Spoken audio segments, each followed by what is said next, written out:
Yeah. So good morning, everyone. I'm Dr. Khan. I'll be presenting to you stroke management today. Okay. So first of all, we all know the types of strokes, right?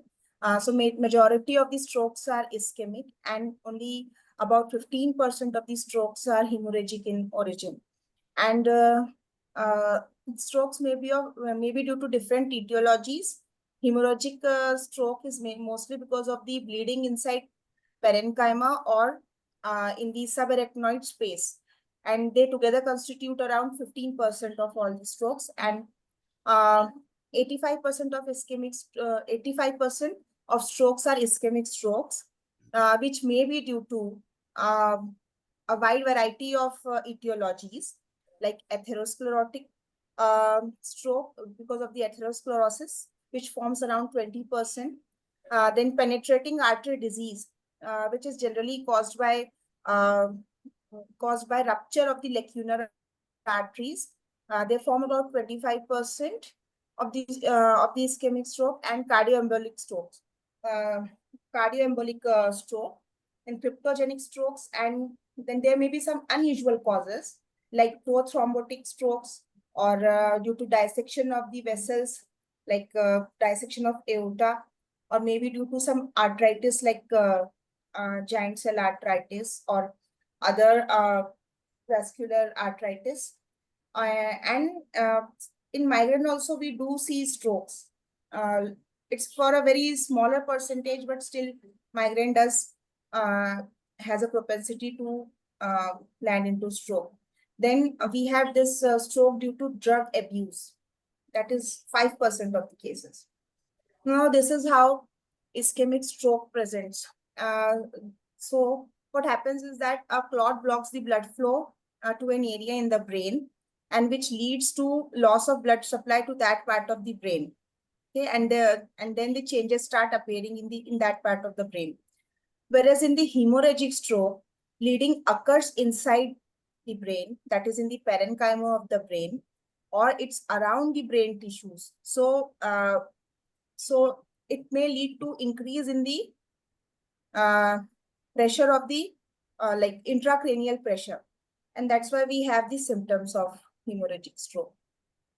Now, again, so what happens in ischemic stroke, the area that is the blood supply to the area that is cut off now develops, what happens is that it starts to show certain changes of ischemia.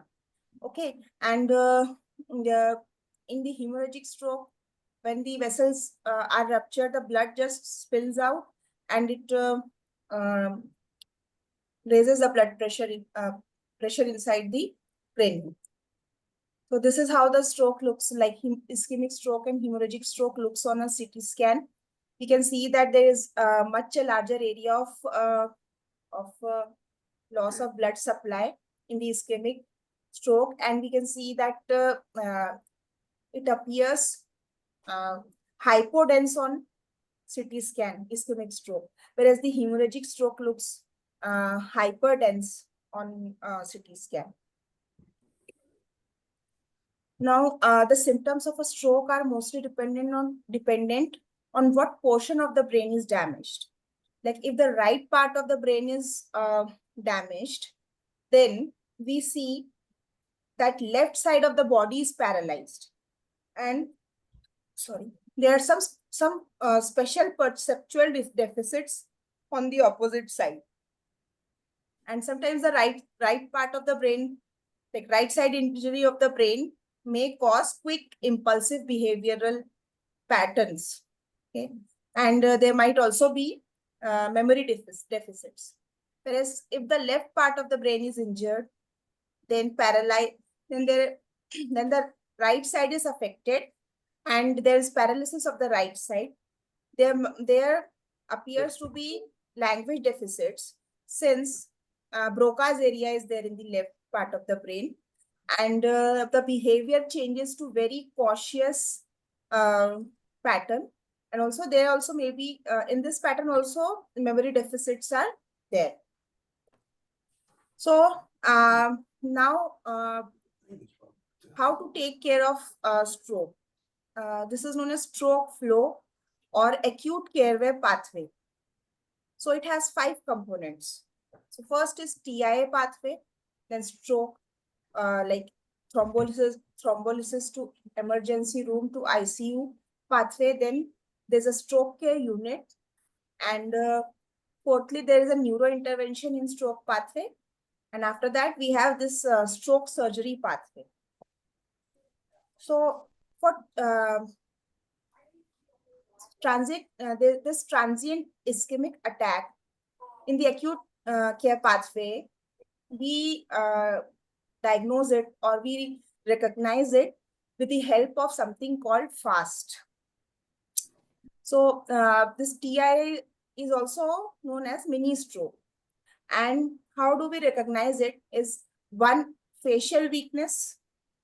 So we'll ask the person or we'll ask the person to smile and we'll see whether the angle of angle of mouth has drooped or there's a drooped eye on that side. Okay. And then we'll ask the person to raise both the arms above to see is there any arm weakness. Then we'll assess for the speech, that whether if the person is speaking clearly and understandable, then the person is not having this transient ischemic attack. Okay, and so this protocol is known as FAST protocol, and we must look for all the 3 things, that facial weakness, arm weakness, and speech problems. We must test for all these things. Now, this is an important thing to recognize stroke in the emergency room. This can be done by Rozier's criteria, and this is how we are going to assess. So we'll ask the patient, is there any loss of consciousness, or the patient has fainted? Then has there been any seizures, or there is any facial weakness on one side of the face, or hand weakness, that too asymmetrical, any leg weakness, and also any disturbance in the speech. And also, is there any visual field disturbances? So what we are going to do, if the total score is more than 0, then we say that yes, the stroke is likely there. If the score is -2, -1, or 0, the stroke is unlikely. But we should always be cautious about hypoglycemia, because hypoglycemia may also present with these kind of symptoms. So hypoglycemia has to be ruled out by checking the blood sugar, or by asking the bystander whether there was any blood sugar measured at that time. Okay, so and then again for TIA, we have this ABCD2 score. And what are the components of this ABCD2 score? First is age, and if it is more than 60, then we give 1 point for it.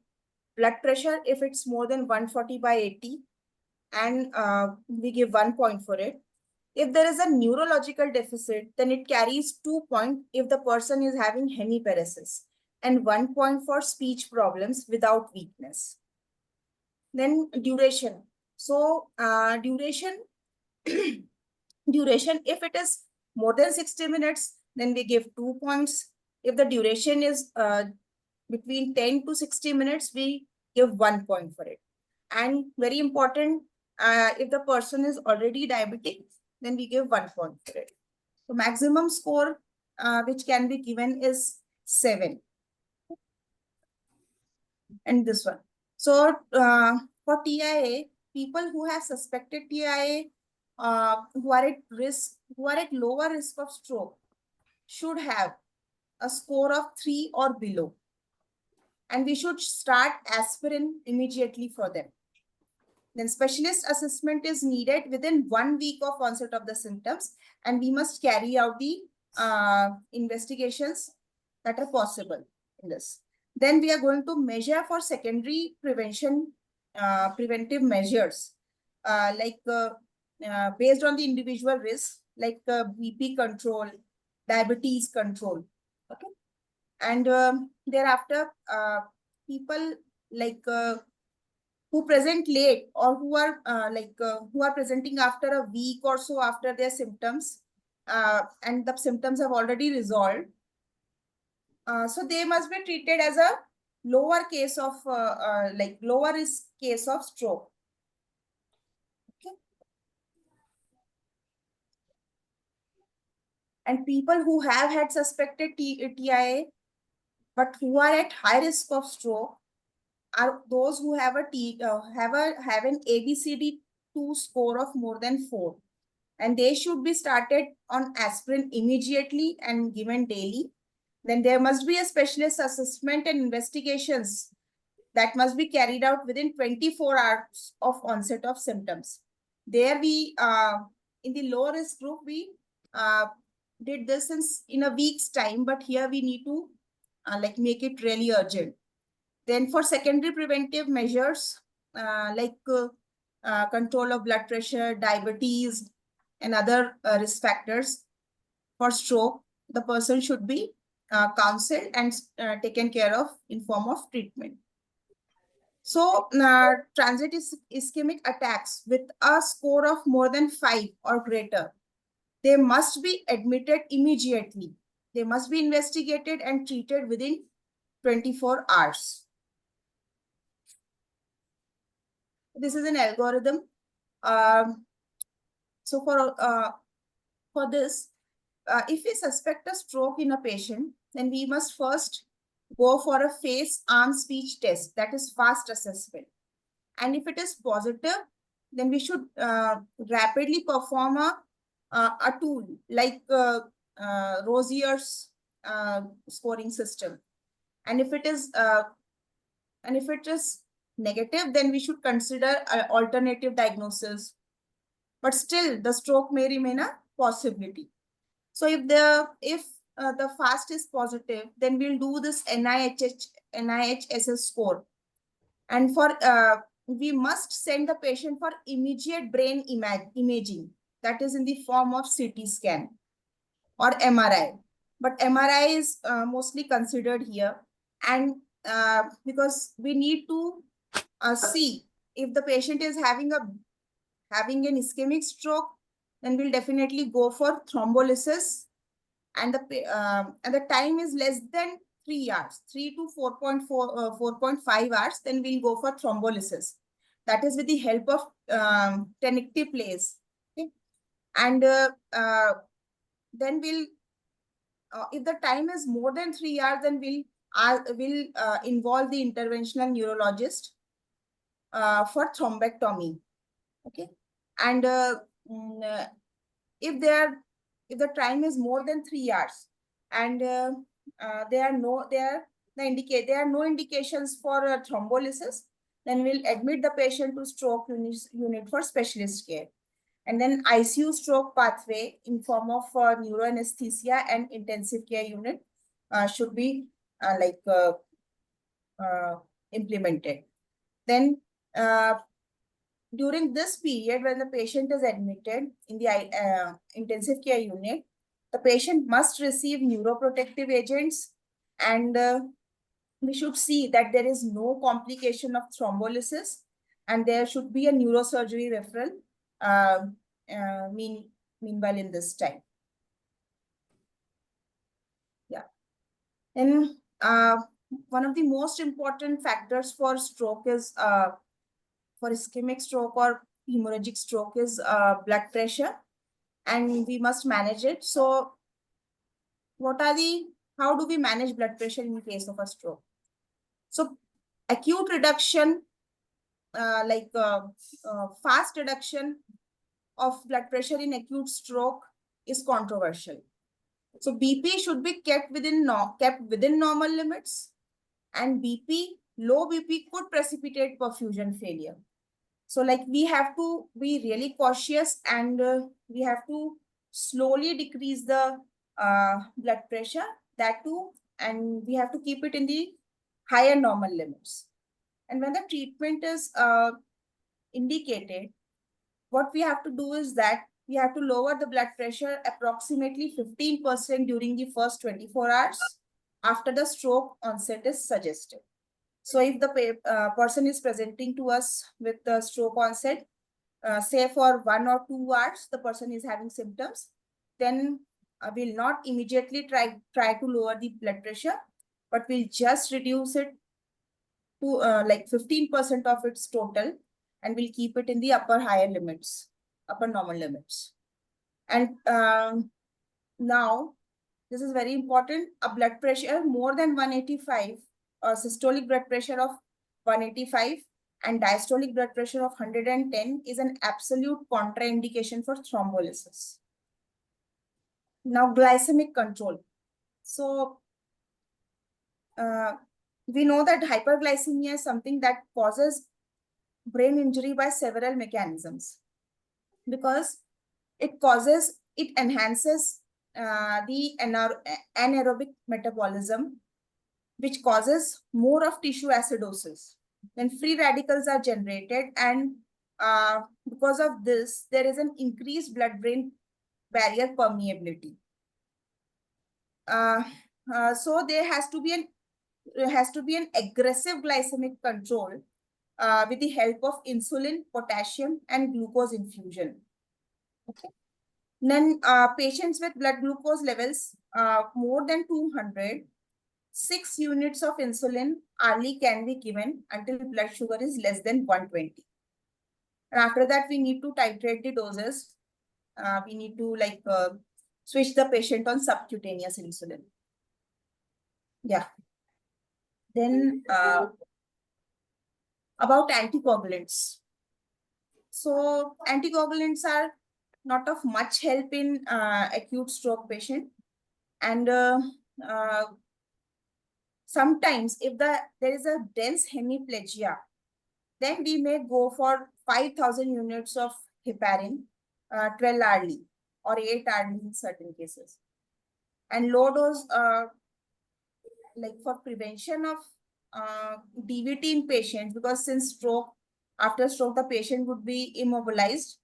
So we need to start the patient on low molecular weight heparin. That is mostly meant to prevent DVT in patients with hemorrhage or ischemic stroke. But in case of intracerebral hemorrhage, it must not be started immediately, and it can be started only after 4 days from the onset of hemorrhagic stroke. And about now antiplatelet agents. So antiplatelet agents, very important. Aspirin must be started within 48 hours, and it is shown to reduce mortality, decrease in a mortality rate, as well as in the disability rate in ischemic strokes. Other antiplatelets like abciximab, 2BA, 2B, 3A inhibitor, and phosphodiesterase inhibitor, as well as dipyridamole, they can also be given. But we are mostly considering abciximab and dipyridamole. Now, antiplatelets are contraindicated in hemorrhagic stroke. So about antiplatelets, we have this class 1 recommendations, like aspirin, initial dose of 325 within 24 to 48 hours after stroke onset is recommended for treatment of most patients. And and now this acute care pathway, how to administer this recombinant tissue plasminogen activator, or how to thrombolyze. It is known as clot buster, and the main eligibility criteria for it is, that is for the IV infusion, the treatment should be given or started within 3 hours of the onset of stroke. Then there shouldn't be any intracranial bleeding present. Then the age has to be less than 8.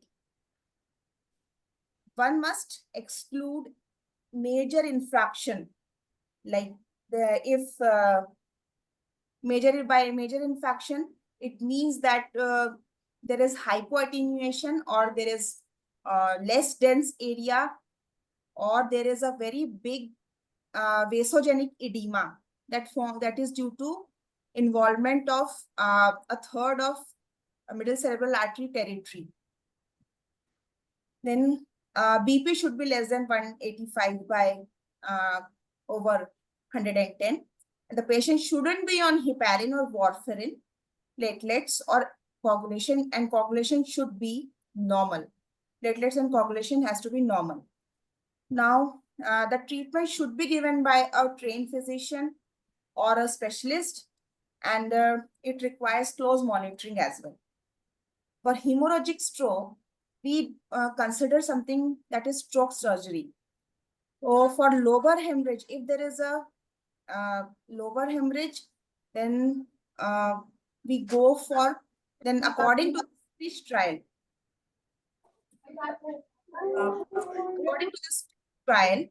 there is no outcome in stable patients. Like there is no need to perform a surgery.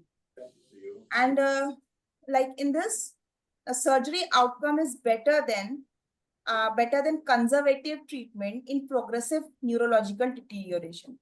If the patient is continuously deteriorating, then we must opt in for surgery, because this is supported by evidence level 1. And then if there is a bleeding in the basal ganglia, then we should go for endoscopic evaluation, which is better than conservative treatment. And the amount of volume that should be taken off is 50 cc, and the age should be less than 50 years to perform this endoscopic evacuation. And it is also supported by 1+ evidence.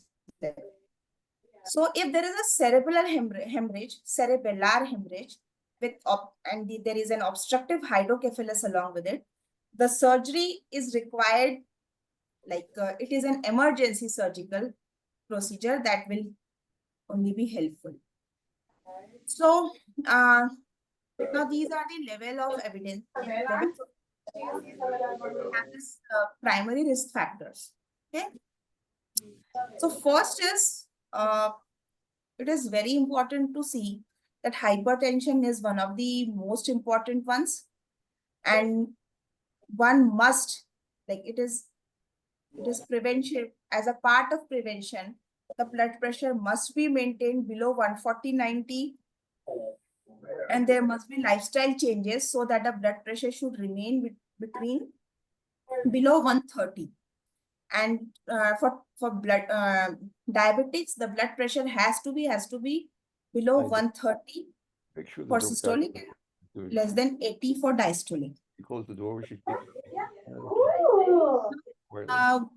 thanks a lot. And in case of elderlies, that is more than 70 years, blood pressure, hypertension must be treated, and it should not remain like that. Like it should not be left like that. Now, one who is diabetic, strict blood pressure control is important, as well as tight glycemic control is important. And all of these show evidence of level of evidence 1, and that is grade A. That is, it does have an impact on the like outcomes like stroke. Then hyperlipidemia. If like there is a high risk group, which means that LDL is more than 2.6. So we need to keep it under 2.6. And if the person is having one more risk factor, then one has to, like if the person is having one or more risk factors, then 3.4, like 3.4 is a level under which the LDL should be kept. And for no risk factors, LDL can be less than 4.2 millimole per liter. Now, smoking is a very important, one of the causative agents, causative factors. So smoking cessation is highly recommended. About aspirin therapy, 100 milligram aspirin every other day may be useful in women who are above 65. Now, postmenopausal women, if they're having this hormone replacement therapy, then it is very bad. They should not be given this because estrogen is something, if it is containing estrogen, then estrogen is prothrombotic and they should be kept off of estrogen because it may lead to stroke in them. And heavy alcohol consumption must be avoided. Now, these are various levels of evidence for the pharmacotherapies like aspirin, then anticoagulants. Then we can say then there are some neurotropics or neuroprotective agents that have been implemented. Then these for cardioembolic stroke, we generally treat with aspirin, warfarin, and heparin if there is a very high risk of embolism. And anticoagulation has to be delayed for 1 to 2 weeks. There is substantial amount of hemorrhage. Urgent routine anticoagulation with goal of improving neurological outcomes or preventing recurrent stroke is not recommended. Okay, and for this, urgent anticoagulation in case of large cerebral infarcts is also not recommended because of high risk of intracranial bleeding. Then this is again the level of evidence for neurosurgery, like carotid endarterectomy. It is indicated for most of the for patients who are having stenosis from 70 to 99% or 100%. And they have recently had an ischemic event. So it is important to go for a CEA. Carotid angioplasty is for someone who is having, less than 70%, and there are no symptoms as well. For them, only carotid angioplasty and stenting is sufficient.